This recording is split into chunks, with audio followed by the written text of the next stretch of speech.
العالمین مسلمان باندې په هر زمانه کې آزمائش او امتحان راولي د مسلمان په مال باندې د مسلمان په بدن په اولاد خو آخر کې کامیابی فتح دا بیا د مسلمانی یو زمانه کې بنی اسرائیل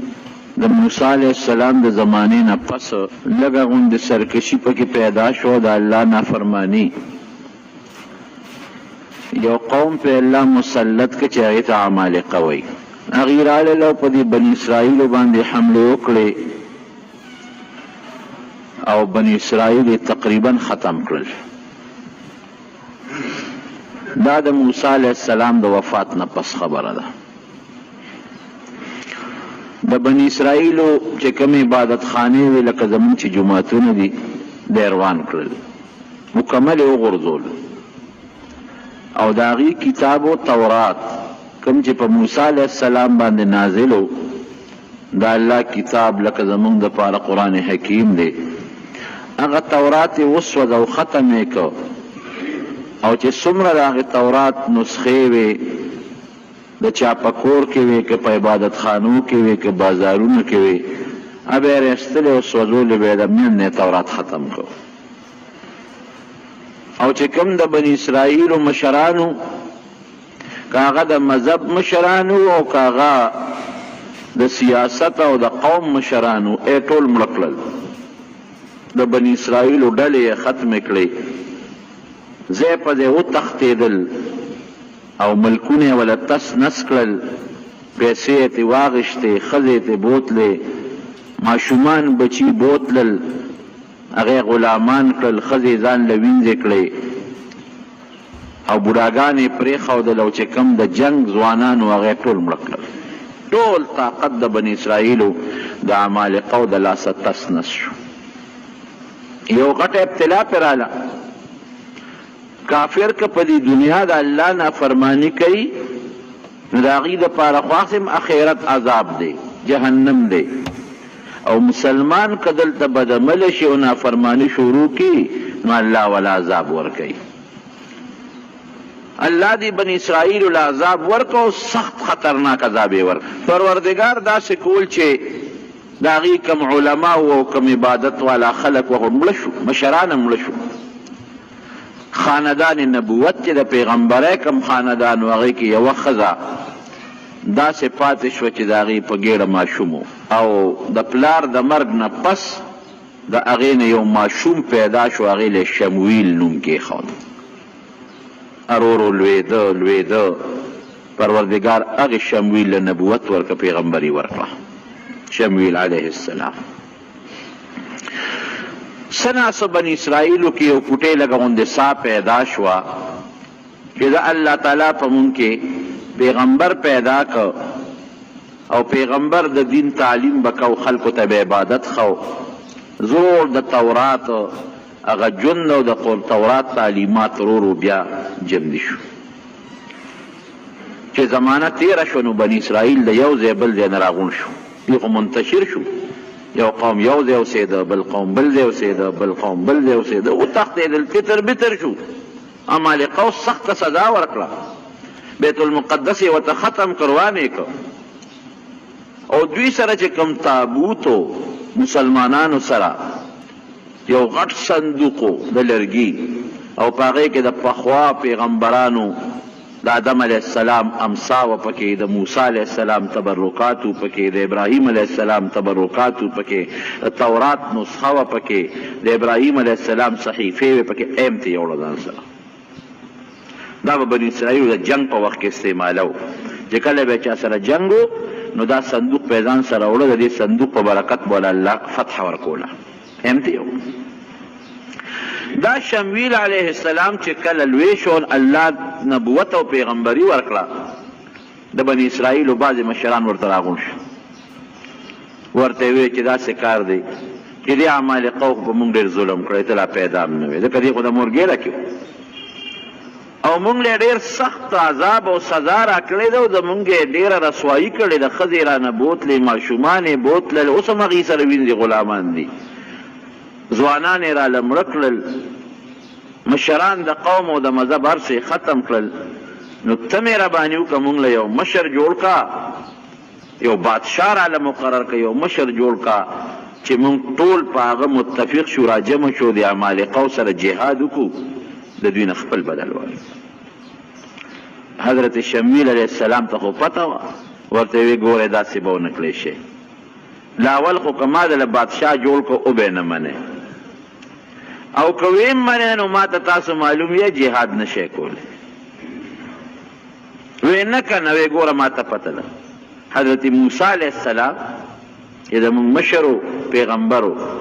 هغه چې کله تا جهاد یې کو قوم ورسره دی، خو چې قوم یې کله هغه کافر دشمن ولیده وی اذهب انت وربک فقاتلا انها هنا قاعدون. ای موسی زه ته خدای دې جنګونه کوي او مونږ به دلته ناست یو، مونږ په دې کې نه یو. زمونږ مشرانو ستاسو مشرانو موسی علیه السلام ته داسې نه دی ویلي. او بیا بل پیغمبر حضرت خزقیل علیه السلام، هغه الله راولېږه د موسی علیه السلام نه ډېر وروستو. نو هغه تاسو ته ووایي، زمونږ مشرانو ته ووایي چې راځئ چې جنګ کوو. نو تاسو ورسره پاڅېدی، خو چې دشمن ته ودرېدی نو ټول ته وتښتېدی. نو څه یو غر ته وتښتېدی او څه بل غر ته، څه بل غر ته. نو الله در باندې هلته داسې عذاب راوسته چې ټول یې مړه کړی. نو سم شی پام کوئ، زمونږ مشرانو د موسی علیه السلام سره هم دا چل کړی دی، په ځای پرېښی دی، او حضرت خزقیل علیه السلام هم په ځای پرېښی دی. نو که ما هم دله اوس یو بهادر انسان او یو بادشاه مقرر کړ، یقین مې در باندې نه راځي چې جنګ به وکړې. د تیارې خواره یې من او سلوا به یې خوړل که نه، تیار ترنجبین او تیار سیسې او مړزان به ورته راتلل، او په هغې کې به هم لا پیاز او مسور غوښتل. د هغې خلکو اولاد نه یاست. بهر کې دی وی چې نه مونږ به ولې جنګ نه کوو، مونږ خو دومره رسوا شوي یو، ذلیله یو چې د حد نه او د سترګو د لګولو ځای نشته. مونږ خو دغه ظالم قوم کافرو برباد کړي وو، زمونږ جوماتونه، زمونږ د الله کتاب او زمونږ د دین او د قوم مشران او ښځې زمونږ خو تبۍ کړې ده. مونږ له شا به یو بادشاه مقرر کا او مونږ بالکل ورسره ځو او د دې کافرو نه خپل بدل اخلو، او په دې بادشاه به دا ټول بني اسرائیل راغونډم شي، یو ځای به شو پې ټول. وی ښه وی ښه زه یو کس ته مقرروم. نو په دې د ده په رعیت کې یو کس و طالوت د هغه نوم و، هغه یې وله بادشاه مقرر. دا هغه زمانه وه چې بادشاه به جوده و او پیغمبر به جوده و، پیغمبر به بادشاه نو بادشاه به پیغمبر. هغه زمانه وه. بادشاه وله مقرر که طالوت، وی دا ستاسو بادشاه دی، د سره غونډ شئ، دې به راته طریقې برابر کړي او ورځئ په دې کافرو باندې جهاد ورسره وکړئ. وی خد دا طالوت تی مونږ له بادشاه مقرر کړ، دا غریب دی، ولم یؤت سعة من المال، دا خو فقیر غریب سړی دی، مسکین. چې ته مالدار به دې کتلی و، دولتمن سړی به دې مونږ له بادشاه کړو، دا غریب سړی دی. نوم به اعتراض و، وی ګوره ما درته نه وی چې لاول خو د لکه ما بادشاه مقرر کړ نو تاسو هغه باندې متفق کېږئ نه، او که متفق هم شئ نو د جنګ ځوانان نه یې، خو تاسو غوبل کو نو. وی نه داس دا مونږ نه منو. وی اوس خو ما د الله سره مشوره کړې ده، ما خو د ځانه نه دی مقرر کړی، د خو پیغمبر یم، الله په مشوره مې دا سړی بادشاه مقرر کړی دی. بدبختو که دا مو ونه منه غر کېږې. نو بعضې کسان خو د خپلې خبرې نه واپس شوي، ټیک ته وبه منو. بعض ووی چې یاره دا خو زموږ لکې شک دی او دا خو غریب دی او مالدار نه دی، او د قوم مشر خو مالدار پکار دی. وی مونږ له څه نښه راکړه. هغه وی ښه یو نښه به د الله نه وغواړم. وی پروردګاره دا طالوت خو ما ستا په مشوره د قوم مشر جوړ کړو، بادشاه مې جوړ کړو، خو دا بعضې خلک اخوا دې خوا کوي، یو نښه وله راولېږه. الله وی زه نښه هم درلېږم، ټینګې کا، د ټینګېدو قوم نه دی بني اسرائیل، ټینګې کا یو نښه درلېږم. هغه تابوت چې کوم ته هغه کافرو وړی و، تختولی وتی، او په هغې کې هغه تبرکات پرته و، د تورات نسخه پکې پرته ده، او د ابراهیم علیه السلام او د آدم علیه السلام صحیفې پکې پرتې دي، او د مختلفو پیغمبرانو تبرکات پکې پراته دي. هغو کافرو ځان سره وړی و، او کافرو به ډېر خیال ساته ځکه هغې کافرو به هم ځان سره دا ګرځو په جنګونو کې نو چې په کوم ځای به ورتلل نو کامیابي به مونته الله داسې وکړه چې هغه تابوت هغې پورې الله سپېره کړ هغوی خدای سپېره کړل چې کوم علاقه کې تابوت پروت و نو په هغې کې وبا ولګېده هغې ویل دا جوړ د دې چل دی ښه دا هغې قوم ته وړو چې هغې قوم ته یې وړه هلته بیماري خوره شو وی هغې قوم ته یې وړو بل کلي ته یې وړه هلته بیماري خوره شو خو دا لرکول پکار دی چې ویې سوځو ماتې کو وی نه ګورې وسوځویم او ماتویم ځکه د پیغمبرانو تبرکات دي پکې خو داسې به وکړو د خپل کلي نه به یې چېرته بل خو چېرته به یې وړو وی داسې وکړې یو د غوا ریړی راوسته او دا صندوق یې په هغې کې کېښوده او د بني اسرائیلو طرف ته یې وله مخه ورکړه وی ځای ورسره ما ویې شړی بس دا به هغې کره ځي را په مخ یې د هغوی په ریړه کې واچوه تابوت پکې پروت دی او را روان دی شپه ده هغه غوی نیغ راغی او د تالوت د دروازې مخکې ودرېده نه مخکې قدم او نه وروستو قدم خلک چې را پاڅېدل شمیل علیه السلام ته یې وویې چې تابوت خو دغه دی راغلی دی صندوق او خو په هغه غوی ریړه پروت دی او د توالوت د دروازې مخې ته ولاړ دی نه غوی مخکې دی نه وروستو وی دا نښه شوه اوس منې وی اوس یې منو بس اوس خو ځکه منو چې نښه راله او اوس به دا صندوق هم مونږ ځان سره ګرځو چې مونږ حمله کوو نو مونږ له به الله کامیابي راکوي لکه زمونږ مشرانو چې به دا ځان سره ګرځو الله به کامیابي ورکول طالوت یې وله بادشاه مقرر کړ هغه ته یې صندوق ځان سره واخله او لښکر واله ورځه په د عمالقو جهاد ورسره وکړه دې مخیار و ده وی چې دا خو ماته معلوم قوم د بني اسرائیل دی خو هر دی تېښته کړې ده دا خو نران نه دي هسې نه چې څه پکې کلک هم شته مضبوط هم ایماندار هم شته خو جنګ کې دا قاعده ده چې یو قسم منډه وال د نور وړه خویږي نو که دې کې د لس شلو دېرشو کسانو منډې والې خو زمونږ به هم زړه خور کي نو هغه پې یو تجربه کوله یو نهر و په هغې تېرېدل چې جهاد له تلل د هغه کافر او جابر بادشاه د هغې قوم د جابر بادشاه دغه زمانه کې جالوت نومو د هغه جنګ له تلل نو چې هغې له تلل نو ده په یو شرط ولګو هلکه یو شرط در باندې لګو وی ما سره به جنگ له هغه سړي ځي چې په دې نیر پورې وځي خو د نیر نه صرف یو چونګ اوبه څکي او باقي به نه څکي یو چونګ به څکي او که چا زیات اوبه وڅکلې ګوری به ځان سره نه پرېږدم او تلې هم را سره نه شي ګرمي وه وی چې دا سړي دامن په نیر ور پرېوتل بس شروع یې پرې وکړل هر یو خېټه وپړسوله په اوبو باندې لږ غوندې او 80,000 لښکر و څومره و 80,000 خو د دنیا لښکري په نیر ورلل او خېټه شنه خېټه کړه او ښې اوبې وڅکلې او صرف یو څو کسان په شمېر پکې پاتې شو 314 چې هغوی د هغه خپل بادشاه په حکم عمل وکړو یو چونګ یې بې راواغستې هغې وڅکلې خو چې نیر نه پورې وتل نو چې چا اوبه ډېرې څکلې وی بیا تږي د خدای شان دی ګرمۍ کې چې اوبه څومره ډېرې سړی څکي که نه نو هغه نور هم تږي کېږي بیا په نیر راغوټه شو بیا بیا اوس کله چې پورې بوتل بیا به رالل پنیر به راغوټه شو اخره کې طالوت ته وایي مونږ خو د تلو نه یو دا خو ډېره ګرمي ده او بلا به مو څکلې مونږ خېټې چوي مونږ مزل کم ځای کولی شو او هغه 314 کسانو وي چې مونږ ستا په خبره عمل وکړو یو چونګ به مو څکلې تنده مو لږه سړه شوه مونږ کې د تلو طاقت شته دا نور نران پاتې شو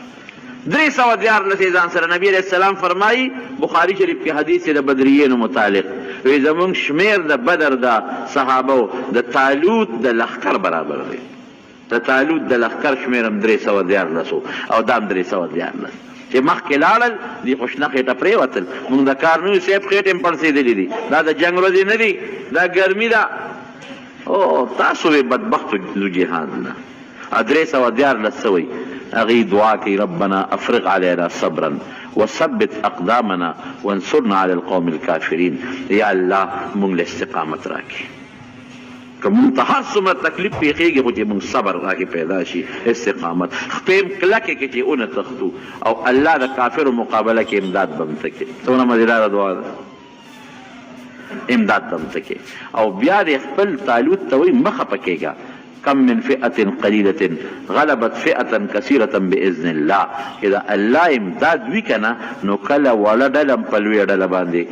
بري موني مونږ له به الله امداد راکوي طالوت لغټ شو چې ځکه دغه د زرګاو لښکر رانه پاتې شو خو پاتې ښه دی داسې هم د جنګ نو دا به تښتېدل دا 314 به هم خویول دا اوس مضبوط کسان پاتې شو. جالوت چې راغی میدان ته 1,00,000 فوج ورسره 1,00,000 او ښه مضبوط جوش کې رالل چې ښه بني اسرائیل خو ما تتر بتر کړي زما مشرانو، د دې خو مونږ کتابونه او جوماتونه او مدرسې هر څه روان کړي دي، دا خو مونږ ختم کړي دي، دا بیا راشته شو راته. او دې ته خو هم اطلاع وه چې احتیاط دی، خو چې ویې کتل نو قوم ته یې وملیده زما روبه، نو ټولو تښتېدل او دغه 200-300 پاتې دي. او دا به همداسې نه وجنی، دا به جمدي نیسو او دې ته به مونږ چل خو، دا به مونږ د دې ټولو دپاره د عبرت نمونې ګرځو. الالو به جمدي به نیسو او دا ټول به پې یرو. خو جالوت ډېر پهلوانه مورونو، ډېر پهلوان او ډېر بهادر و. هغه زمانه کې خو ډز به د پهلوانۍ جنګ به د پهلوانۍ به توره به ورسره وه او مخ په مخ به یو بل سره جنګېدل، پهلواني به یې کوله. داسې خو نه چې د لرې ځای نه یې ټوپک په ترخ کې نیولی دی او پټ ډزو کې وتښتې، دا جنګ نو. توره به ورسره وه او هغه به میدان اوړه چې کم به ښه مضبوط پهلوان به و، بهادر به و. جالوت میدان کې راووتو او دې بني اسرائیل ته وایي تاسو نیکونو ته زموږ نیکونو سبق نه دی ښوولی، تاسو بیا راووتی میدان ته، بیا در کې ساو شوه. جنګ سره نه کو، نیسو به او داسې به نیسو چې تاسو نه به موږ د عبرت نمونه به ګورو. او جالوت چې کوم بادشاه دی، زورورم دی، په دوی باندې دا خبره سره مو شو. دلته طالوت الله ته سوال وکړ، یا الله هغه 1,00,000 دي او زما دا خو 314 دي، الله مونږ ستا په لار کې جنګېږو، که مړه شو نو شهیدان به شو او که جمدي پاتې شو غازیان به شو. د مجاهد څه دي؟ خو الله ته به راسره امداد کې. او یو اعلان یې وکړ، وی زما په لښکر کې چې چا هم جالوت مړ که فتح به الله مونږ له راکوي، نیمه بادشاهي به م ورکوم او خپله لور به م له ورکوم، نیمه بادشاهي به م ورکوم او زما لور شهزادګۍ هم ورته پنې کوي. دا اعلان دی. حضرت داود علیه السلام دغه وخت کې په دې لښکر کې دی او چې په لاره ته نو مفسرین لیکي ځان سره کاڼي واغېشتل، یو څو کاڼي را واغېشتل او هلک دی د 6 ورونو سره ملګری دی، 6 ورونه هم په دا جنګ کې دي، پلار هم په دا جنګ کې دی. او ده ته پلار وایي چې بچی ته خو کشر یې، ته شاته ودرېږه. وایي نه بابا زم د جنګ کې شرکت خو. وی ګوره 6 ورونه دي پکې دي. وی نه، خو چې جالوت راووته او دا خپل زور وباسي او دا چغې وباسي او په مسلمان دباو کوي، د پې ورغر وال او چې غزار یې پې وکړ او هغه داسې و چې د سر نه خپو پورې په وسله کې پټ و، او چې غزار یې پې وکړ دا سر پې ولګېد مردار پرېوت. داود علیه السلام مسلمانانو وی الله اکبر. خو چې هغې قوم یې وکتل د جالوت خو زموږ راوپردېد او په یو غزار باندې مړ شو. نو دا قاعده ده چې مشر مړ شي د کشرانو خپې لږې غوندې وښویږي. دې خوا پې د نورو حمله وکړه. الله داسې وکړه چې جالوت لښکر له مضبوط شکست میلاو شو، څوک مړه شو څوک خو تښتېدل. وقتل داود جالوت واتاه الله الملک، الله وله بادشاهي ورکړه. طالوت ورته وی بس تا سره زما فیصله شوې ده، زما لور به هم تاله در کوم، بادشاهي هم ستا شو. هلته وله بادشاهي میلاو شوه، د بادشاه لور ورته میلاو شوه، دلته پروردګار ورته پیغمبري ورکړه. لومبې په مخ د ځمکه چې بادشاه هم وي پیغمبر هم وي، هغه حضرت داود علیه السلام دی. بادشاه هم شو پیغمبر هم شو. دې نه مخکې چې بادشاه به پیغمبر بنو او چې پیغمبر به بادشاه بنو. الله فرمای آتیناه څنګه دی، ما ولا علم او پیغمبري ورکړه، حکمت مې ولا ورکړه او ما ولا بادشاهي هم ورکړله. بادشاهي دواړه ورته میلاو شو. راغی بني اسرائیل یې را یوځای کړل. په بني اسرائیلو کې یو قوت او یو طاقت پیدا شو. مضبوط لښکر یې پروردګار هلاک کړ. هم 314 ښه. او د نبي علیه السلام د بدر چې کوم مجاهدینو هغه څومره وو، هم 314. بالکل دغه مجاهدینو خبر رښتونې شوه چې بعضې وخت کې وړه ډله چې د الله امداد او د الله توفیق ورته په لویه ډله باندې زور ورکېږي او غلبه کوي. الله ولا نبوت او بادشاهي ورکړه اوسېده. دا د موسی علیه السلام نه 1500 کاله پس دی تېر شوی دی، 1500 کاله پس. او د ابراهیم علیه السلام په نوسو کې راځي. ګوره د نبوت په خاندان کې دی. د یعقوب علیه السلام دوی د یهودا د هغه نوسې دی، د هغې په اولاد کې راځي. د یعقوب علیه السلام په 12 زامنو د یهودا په اولاد کې دی. او د یعقوب علیه السلام د پلار نوم اسحاق علیه السلام او د اسحاق علیه السلام د پلار نوم ابراهیم علیه السلام، د هغې اولاد کې دی. او پروردگار والله عمر هم زیات کړ. عمر عجیبه طریقې سره زیات شو.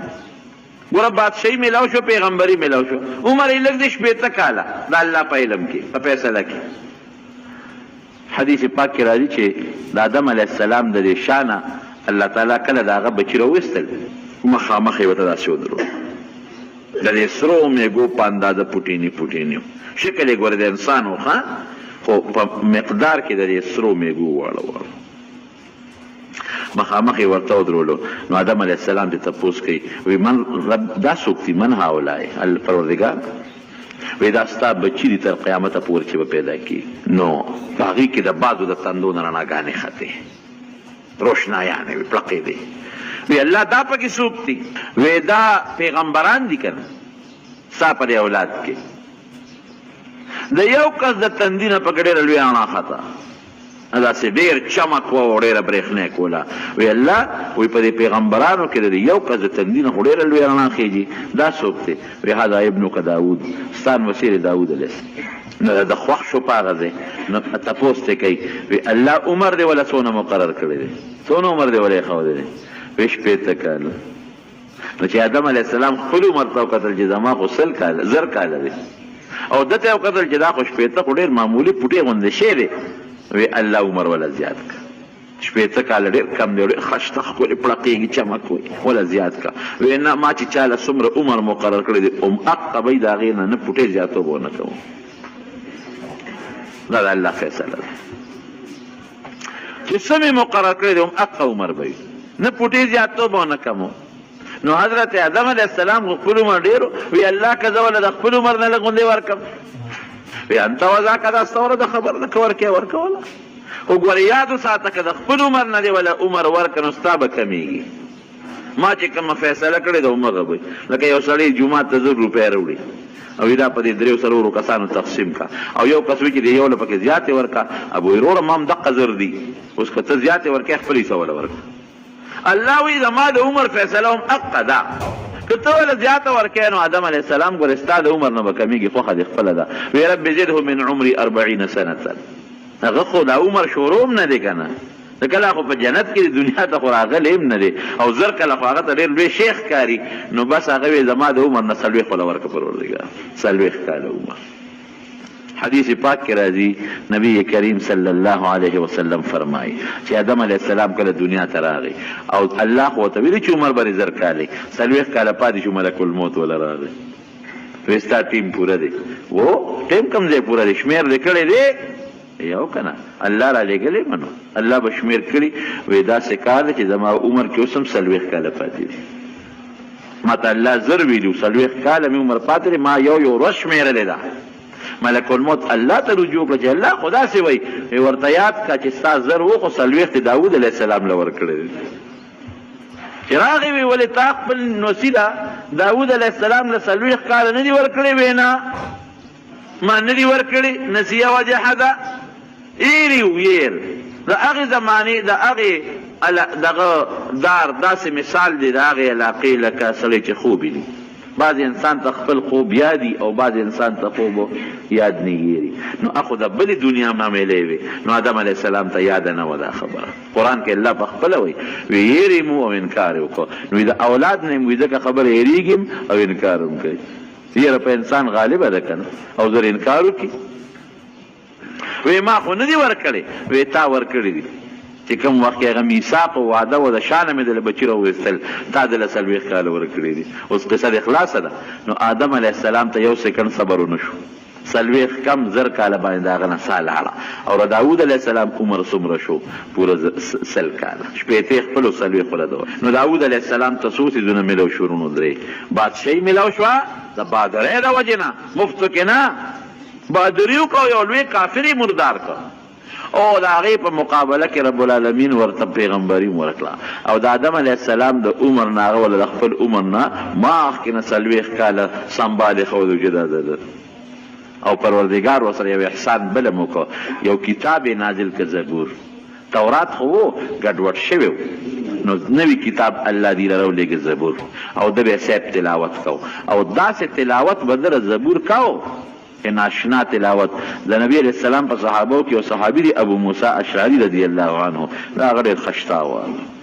دومره خشتاوادو چې کله ابو موسی اشعری رضی الله عنه تلاوت کو رسول الله مبارک به سره سره لقاو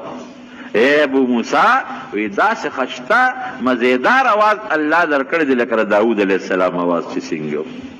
ګور پیغمبر علیه السلام د داوود علیه السلام د आवाज صفت کوي لحن داودی هغه په شان خشتا आवाज الله درکړی نو د داوود علیه السلام आवाज څنګه مزیدار او خشتا و چې کم ځای به تلاوت د قرآن شریف کو نو غرونو بام ورسره زبور وي کانو بام ورسره زبور وي او مرغې برالې په دې هوا کې به وزرې والې او ولاړې به وي او څاروي به ورته راجمع شي هغې بام ورسره په هغه تلاوت کې مصروف او چې ځنګل ته بلال په ځنګل کې به د زبور تلاوت کو د ځنګل د اونو نه بم د زبور آواز وته دې ته تلاوت وي من څه آواز دی نو خو لاول آوازونه خراب دي خشته نه دي او که خشته آواز هم د چې نو په مانځه کې یو غړدو باسي زر یې ووایي ښکلی آواز سره مزېدار آواز سره تلاوت د قرآن شریف کوئ لږ کوئ خو ښکلی کوئ یو پو تلاوت وکړه یو رکو تلاوت وکړه خشته آواز سره وکړه مزېدار آواز سره نبی کریم صلی الله علیه وسلم فرمایي چې کم وخت کې پیغمبر تلاوت کوي پیغمبر د قرآن شریف او په خشته آواز یې کوي الله ولا داسې توجه ورکوي چې دونه توجه بل شي نه ورکوي ښکلی آواز د الله لوی نعمت دی الله دې زموږ نصیب نو لږ تلاوت خو په ښکلي او خشته آواز سره نو داود علیه السلام چې به کم وخت کې تلاوت د زبور کو او زبور بیا کتاب عجیبه دی زبور ټول د الله ثنا او صفت دی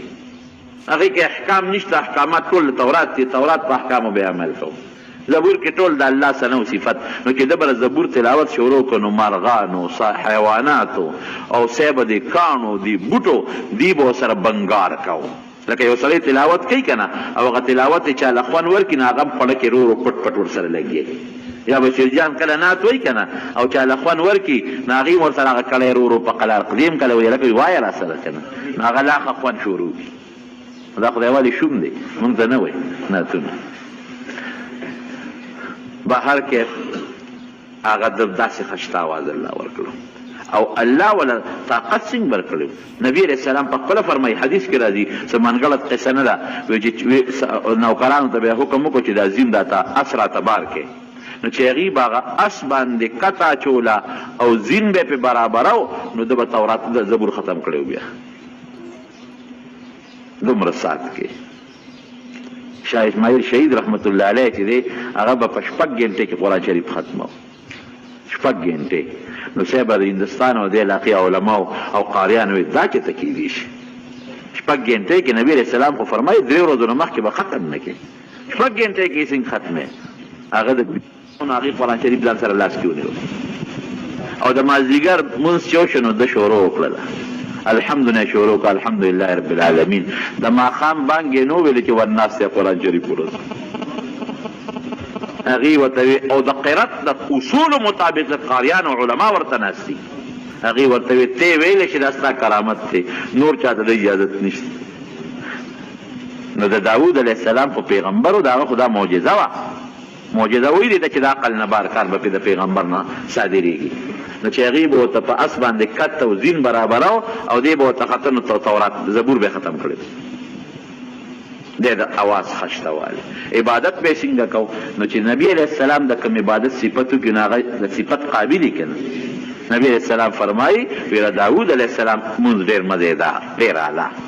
صحابه د الله رسوله څنګه مونځ یو وی د شپې نیمه به خوب کوو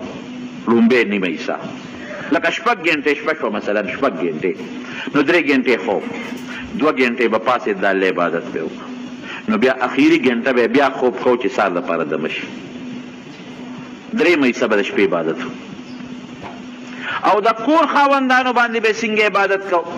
ده به وی زما دا عادت دی او دا مې طریقه ده چې زما په کور کې داسې ټیم نه چې د الله عبادت پکې نه کېږي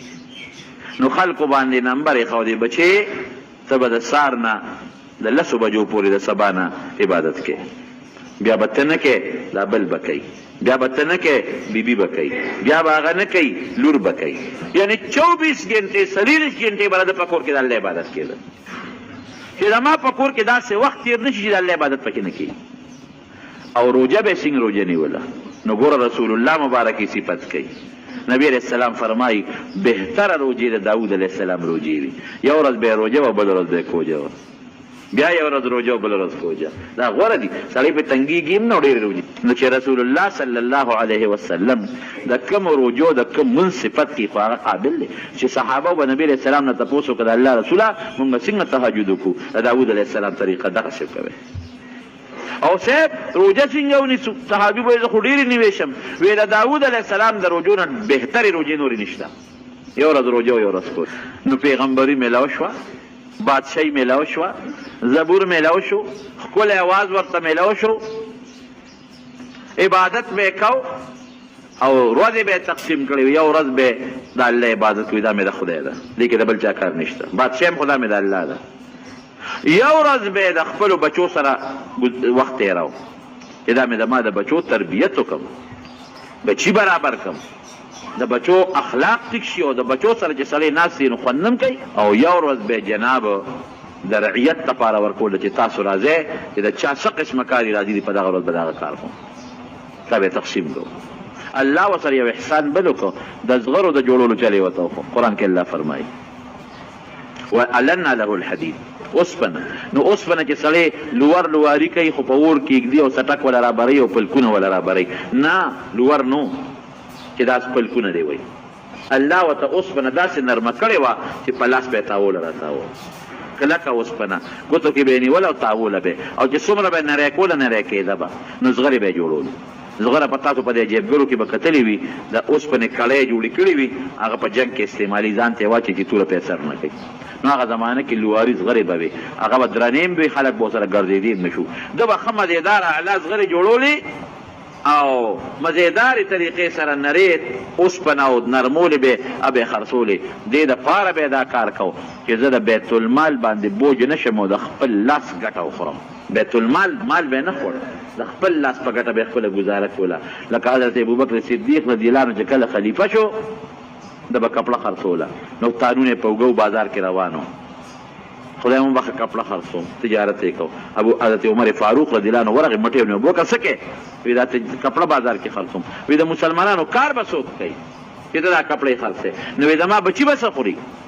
چې دا نه خرڅوم؟ وی راځه مونږ د بیت المال نه تنخواه مقررو. نو بیا کېنه و د بیت المال نه یې وله تنخواه مقرر کړه. او څومره تنخواه یې وله مقرر کړه؟ دونه یې مقرر کړه چې د ابوبکر او د هغې د بچو پې ادنا ګزاره کېده، ټوټې غوندې. نو حضرت داود علیه السلام ته الله د زغرو د جوړولو چل وښو. قرآن کې الله وایي اوسپنه مې ورته نرمه کړه، بغیر پلک او سټک او د اور نه به ورته اوسپنه نرمېدله او د هغې نه به یې زغرې جوړولې خرڅولې به او د خپل ځان او د بچو ګزاره به یې په هغې باندې کوله. د الله احسان شو. ګوره الله احسان کوي بیا که نه، چې ته الله ته ځان نږدې کړې الله به در سره احسان کوي، الله به راته هر څه آسان کړي. یو ځل په کور کې ناست دی، زړه کې یې دا راله یاره وایي ما غوندې عبادت دا به په مخ د ځمکه بل څوک ونه کړي. خبره یې ټیک وه، ټیک وه، غلطه نه وه، ځکه پیغمبر دی، د پیغمبر په شان عبادت امتي نشي کولی. او بیا منځ او روجه او ټول کور کې یو شان عبادت،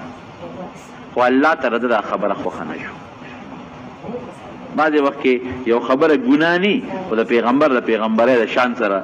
مناسب ني. الله وی ښه دا دې څه ووې رونو حدیث پاک کې راځي کې عبادت کې نو ځان ته به نسبت نه کوې چې دا زما کمال دی، چا ته به نسبت کې الله ته. هغه انسان چې هغه وایي الله ما دله لمونځ وکړو، ما دله روجه ونیوله، ما خو صدقه ورکړه،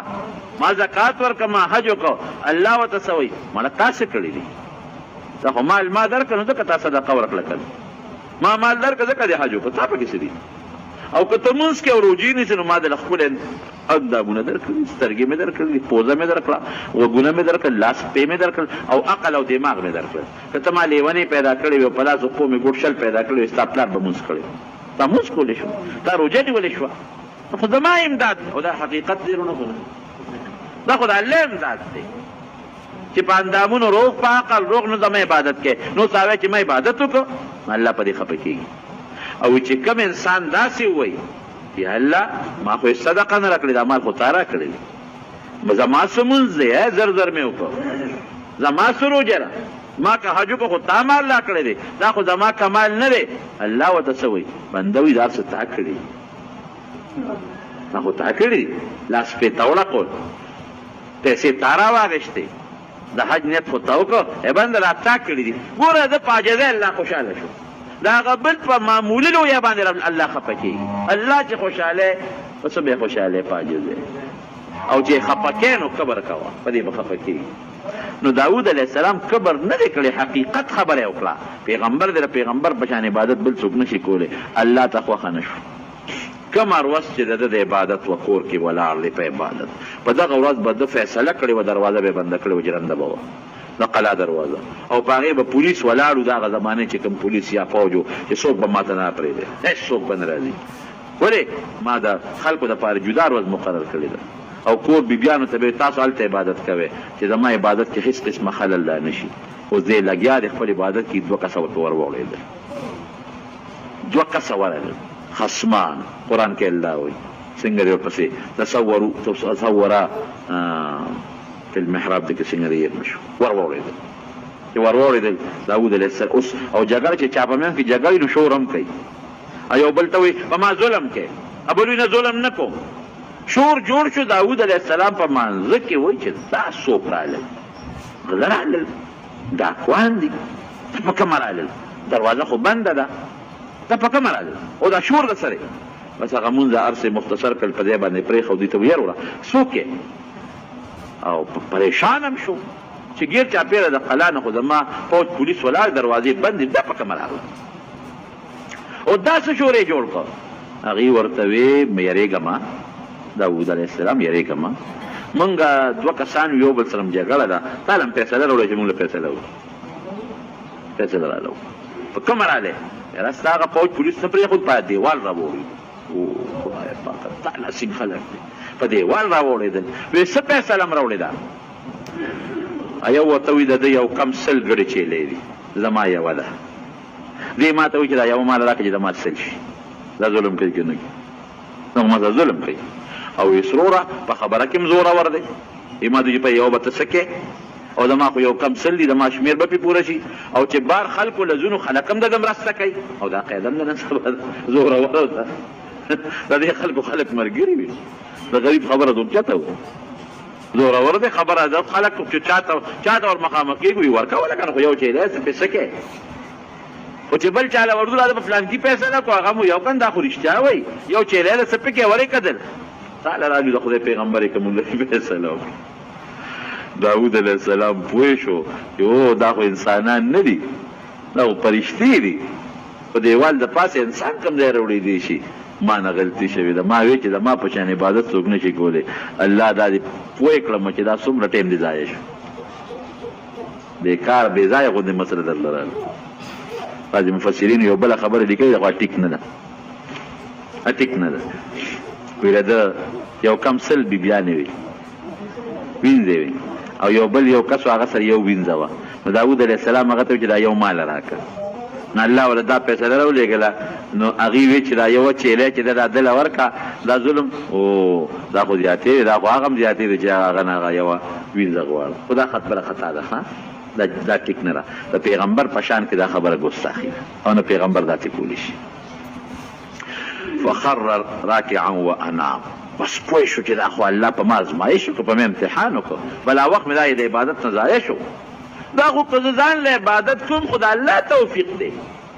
که الله بادشاهي نه وراکړی نو ما ځان له عبادت کولی چې پولیس به زما څوکۍ کوله فوج به زما څوکۍ کوله ما په قلا کې عبادت کوم پرېوت الله ته په سجده ویې جړل دومره یې وجړل دا سواوي زمونږ یو کتاب دی د جلالین شرحه ده هغه لیکلي دي وایي که د ټولې دنیا اوښکې را یو ځای کې د داود علیه السلام اوښکو ته به ونه رسي او چې د داود علیه السلام او د ټولو انسانانو اوښکې را یو ځای کې د آدم علیه السلام اوښکو ته نه رسي دا څونه پټې خبره ده لیکن فورا الله ته په سجده پرېوته او په جړاو په جړاو جړل به دومره یې وجړل چې د اوښکو سیلابونه به ترې پیدا دې نه دا معلومېږي وروڼو چې په عبادت و خپل غرور او کبر نه کړي دا به نه وایي چې دا زما کمال دی 1 روپۍ دې چاله صدقه او خیرات ورکړه وایي دا د الله نبی کریم صلی الله علیه وسلم په څونه عبادت کوو دا خپې مبارکې به وپړسېدې حتی تورمت قدماه حدیث کې راځي خپې به وپړسېدلې نو حضرت عایشه صدیقه رضی الله عنها ورته عرض کوي چې د الله رسوله ته خو الله پاک پیدا کړې هر څه درته معاف دي د دومره عبادت بیا ولې کوې چې دا خپې دې وپړسېدلې او جړل به ولې جوفه عزیز کعزیز المرجل دې سینې به داسې اوازونه کول لکه کټوی چې په اور پرتی او هغه جوشیږي او خودکار کوي داسې به سینې اوازونه کول ټوله شپه به جړل رسول الله صلی الله علیه وسلم نو عایشه بیبي ورته عرض کوي چې دا ته ولې کړې تا خو الله مکمل معاف پیدا کړې او ته څه وایي افلا اکون عبدا شکورا نو چې الله دونه احسان په ما وکړو چې دې پاک پیدا کړم نو زه به د هغه شکریه نه ادا کوم پکې شکر خو ادا کوم دې نه زیات ولا کوم چې شکریه ادا شي په موږ الله څونه احسان کړی ټول موږ الله مسلمانان پیدا کړي ټول وایي الحمدلله په مسلمان وطن کې د مسلمان مور او پلار نه او د یو عظیم پیغمبر محمد رسول الله صلی الله علیه وسلم امتیان دینه غټ احسان د الله بل شته هغه روح صحت بم پرید ورسه به پریدو دا روحاني او دا دیني دا الله احسان نو مونږ چې څه کوو دا الله یقین وکړه که پوټي شکریه مونږ ادا کولی شو دا الله دونه احسانات دي په مونږ باندې زه اکثر دا خبره کوم وایم که په جاپان کې پیدا وي نو مونږ به ګوتم بت رام رام کول که په انډیا کې چې د هندوانو په کور کې پیدا وي نو د خپل لاس جوړ شوي بت ته به هم سجدې کول که په روس کې پیدا وي جرمني کې پیدا وي نو مونږ به خدای نه منو او که په اسرائیلو کې پیدا وي نو موسی علیه السلام او عزیر علیه السلام ته هم د خدای زوی وي او که په امریکا کې د عیسایانو په کور کې پیدا وي نو عیسی علیه السلام ته هم خدای وي دا شکر دی چې مونږ خدای دغه ځایونو کې نه یو پیدا کړی دنیا به څه کوي څو ورځې به د دنیا خشته وه او مال او دولت او موټر هر څه به سره و خو ټول عمر به د آخرت د ډمبرو لرګي و ټول عمر به د جهنم ځای و خو د خدای فضل دی دنیا یا او شکر دی د هر چا له خدای د ګزارش دغه ورکړی دی دنیا لږه ده که ډېره ده خو په دې مطمئن یو د الله فضل دی چې په قبر کې او په حشر په نشر کې به مو انشاءالله د رسول الله صلی الله علیه وسلم جنډه الله نصیب کوي ولې په هغه مو ایمان دی د هغه دین مو منلی دی الله مو منلی دی انشاءالله نو احسان دلته احسان وکړه هلته به مو احسان کوي یمنون علیک ان اسلموا قل لا تمنوا علی اسلامکم بل الله یمن علیکم ان هداکم للایمان نو خبره مې دې پورې کوله چې حضرت داود علیه السلام متعلق دې نه دا عبرت واخلې زما روم په عبادت مه فخر نه کوې هغه پوټې غوندې خبره وکړه څونه امتحان او ازمایش پرې راغی قوم ته به لګیا نصیحت یې کړ هغه قوم چې دته راجمع شو زمونږ د جمعې ورځ د عبادتي د هغې د خالي ورځ وه نو هغې د ایلې یو علاقه ده د دریاب په غاړه باندې د کوهي تور او د دغې علاقې سره خوا کې لوی دریاب دی بحر قلزم ورته وایي دغې بحر قلزم په غاړه باندې ایله کلی دی دغې کې اکثر خلک د دې پاتې کېدل نو د خالي پر ورځ یې پې ښکار بند کړی و خالي پر ورځ به ښکار نه کوي نو الله پې امتحان کوم د خالي پر ورځ به دریاب کې کبان ډېرو په نور ورځو به کم په دې باندې ښکار بند و دې نه به کوې نو دې یو چل جوړ کړو ډنډونه یې جوړ کړل ډنډونه د دریاب په غاړه باندې نو د خالي په ورځ به یې د هغې هغه ورپونه وویستل چې کوم ته اوبه ورته ځي نو چې سکبان به دونه ډېر چې د اوبو د پاسه به نو هغه به هغه ډنډونو ته هم لاړل نو ماښام مازدیګر به یې ورپسې ورخ بند کړ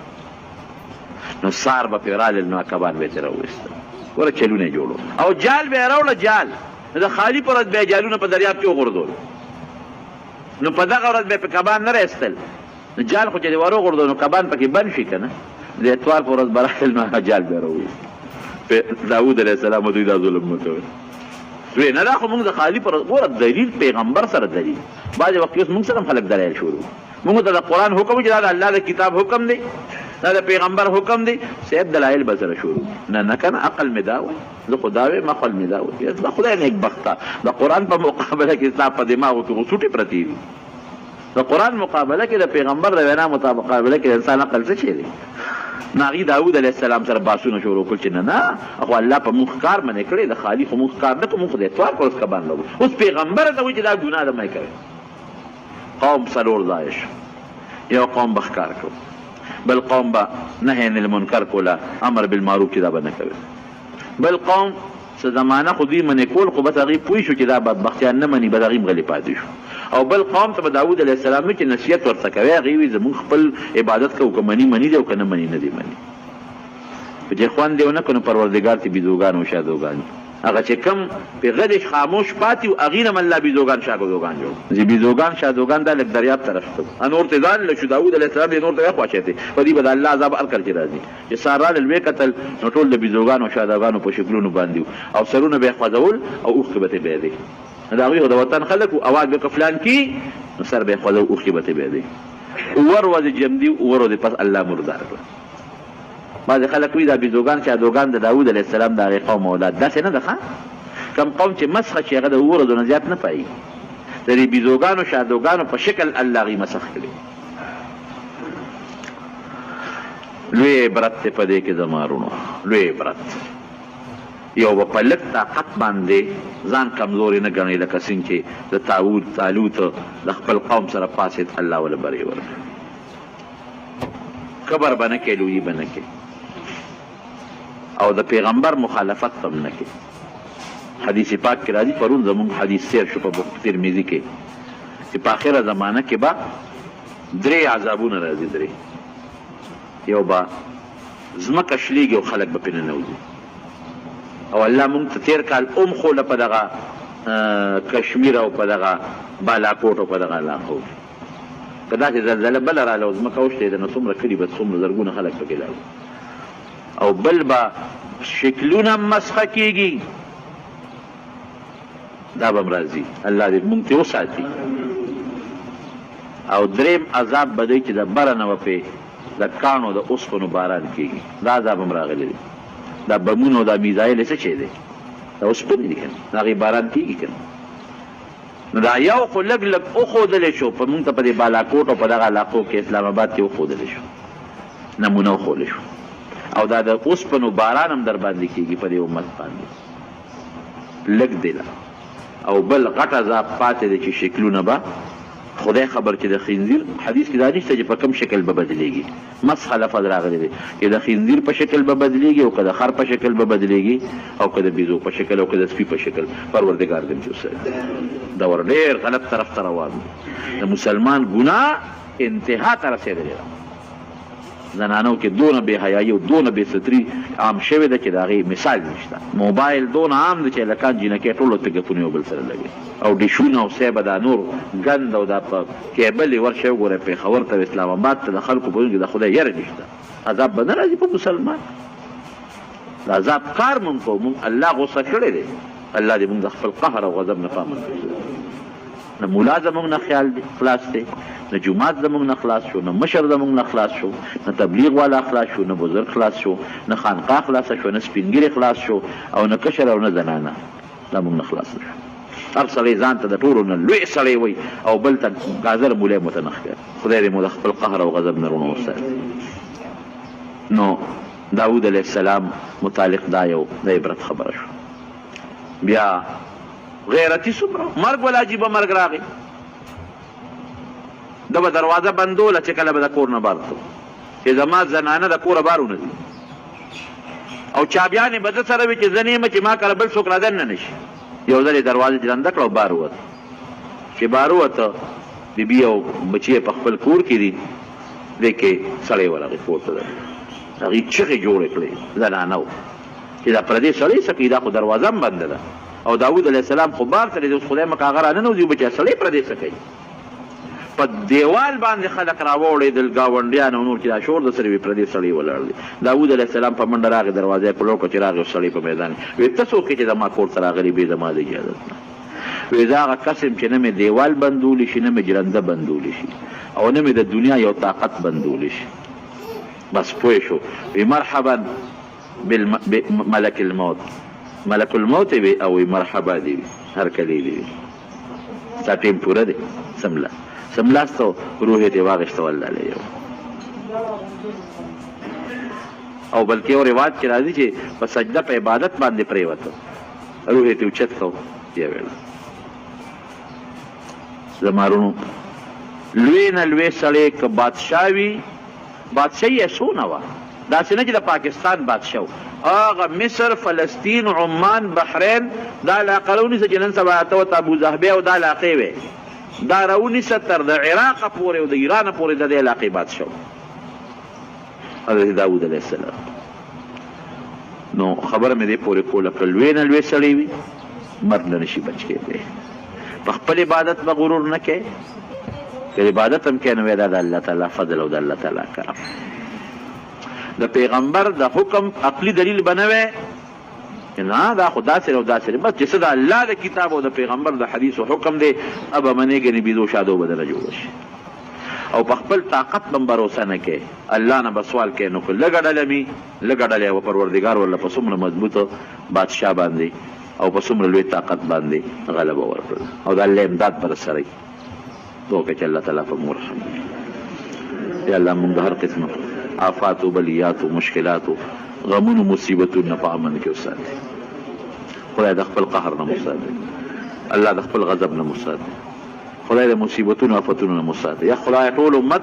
د فتنو نه وساتي، ټول امت د مصیبت نه وساتي. نن امت ټول په لوی مصیبت کې او په لوی پریشانو کې پروت دی او لوی غم کې پروت دی. الله دا زمونږ د ګناهونو وجه زمونږ ګناهونه مونږ ته معاف کړي